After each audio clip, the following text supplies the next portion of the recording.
Do you ever feel like you're either a superhero or a complete mess? No in between? Like one week, you're replying instantly, crushing tasks, keeping your place spotless. And the next week, you can't answer a text. You forget plans you were excited about, and your home looks like a disaster zone. If that's you, this isn't a "you're lazy" video. This is a "your brain might be running a different operating system" video. Quick note before we start.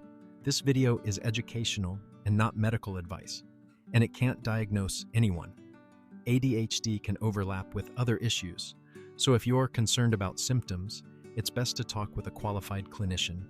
Today, we're going through 5 everyday red flags people often joke about when they have ADHD, things that can look like personality flaws on the outside, but are often tied to attention regulation and self-management on the inside. And for each one, I'll give a practical way to work with it without turning your life into a color-coded punishment. First, I text back in 3 minutes or 3 weeks. Let's start with the one that can quietly wreck friendships, texting back. Some days you reply instantly. Other days you see the message, you genuinely intend to respond, and then your brain acts like the message never existed. You see a text from a friend. "Are we still on tonight?"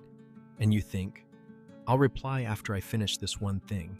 2 hours later, you open your phone for something else. The notification is gone, and by the time you remember, it's been long enough that replying feels awkward, so you avoid it even more. Here's the important part. This isn't always a lack of care. A lot of the time, it's a systems problem. Your brain doesn't reliably hold reply later in your mental queue when attention shifts, stress rises, or the message feels emotionally loaded. What to do instead? First, don't trust your memory. Trust a system. If the reply takes under 30 seconds, send it immediately. If it takes longer, create a reminder on the spot or turn it into a task. Because "I'll do it later" is not a plan, it's a wish. And if you want the easiest relationship-saving move, send a placeholder like "saw this," replying later today. And if you are watching as the friend of someone with ADHD, a gentle follow-up often helps more than people realize. Second, I forget plans I was excited about. This one feels brutal because you weren't trying to be flaky, you were genuinely excited. But ADHD can make future plans fragile, especially when there aren't strong external cues or when your routine changes midweek. On Monday, you're hyped for Saturday brunch, and you even picture what you'll order. Then your week gets chaotic, and Saturday arrives like an ambush. Suddenly, it's 1:10 p.m. You're still in a towel, and you're staring at your phone like, "Wait, was that today?" Sometimes it isn't forgetting the person. It can be forgetting the time, the transition, or the sequence of steps that gets you from at home to showing up. What to do instead? Use one calendar. 1.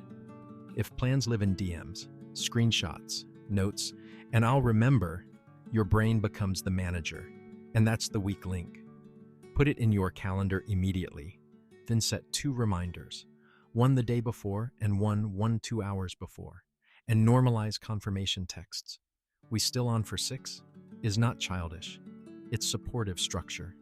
Third, my house is either spotless or a disaster zone. This is the classic ADHD swing. Your home is either magazine clean or total chaos.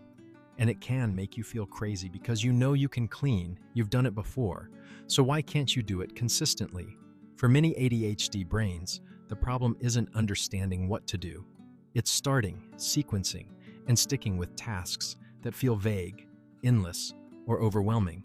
A friend says, "I might stop by," and within 40 minutes, you turn into a cleaning machine. Laundry folded, counters wiped, trash out.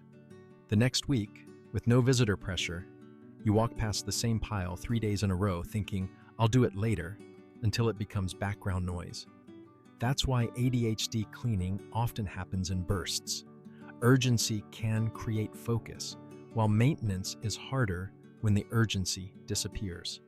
What to do instead? Stop trying to clean the house. Pick a tiny finish line. Clear the counter for 5 minutes. Or take out one bag of trash. Put supplies where the mess happens, so starting takes fewer steps. And use timers. 10 minutes is easier to start than until it's done. The goal isn't perfection, it's reducing daily friction. Fourth, I hyperfocus on you until my brain moves on. Let's talk about hyperfocus, because it can feel amazing and also confusing for other people.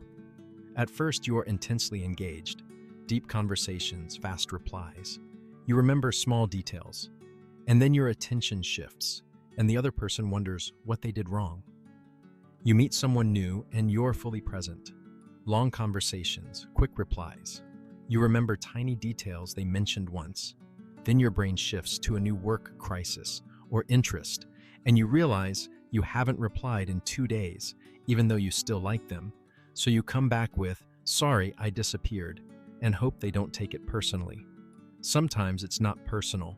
It can be how ADHD attention locks onto what feels novel or urgent, then releases when it stops feeling stimulating. But here's the grown-up part. Even if it's not personal, it still has an impact. What to do instead? Name the pattern early, especially in relationships. If I go quiet when I'm overloaded, please ping me. Build consistency with structure, not just emotion.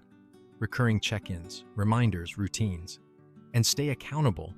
ADHD can explain the shift, but communication protects people. Fifth, I start 5 hobbies a month and finish none. This one is painfully funny because it's so real. You start something new and suddenly you're all in. You buy supplies, watch tutorials, talk about it like it's your calling. And then a week later, it's gone. One night you decide you are going to learn embroidery or guitar or baking, order supplies, and spend a week watching tutorials like it's your new career.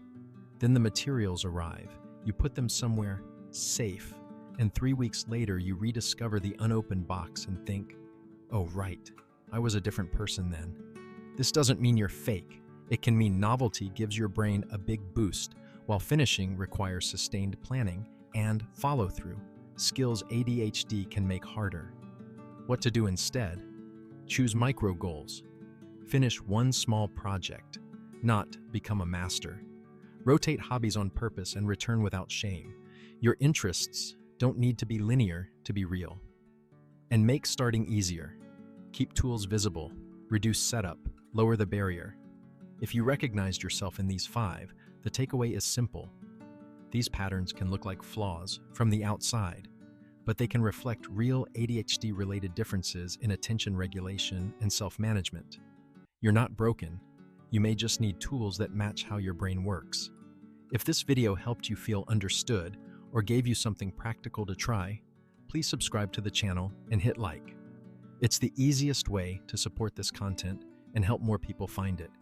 And if you want more ADHD-friendly strategies for relationships, routines, and productivity, check out the other videos on this channel.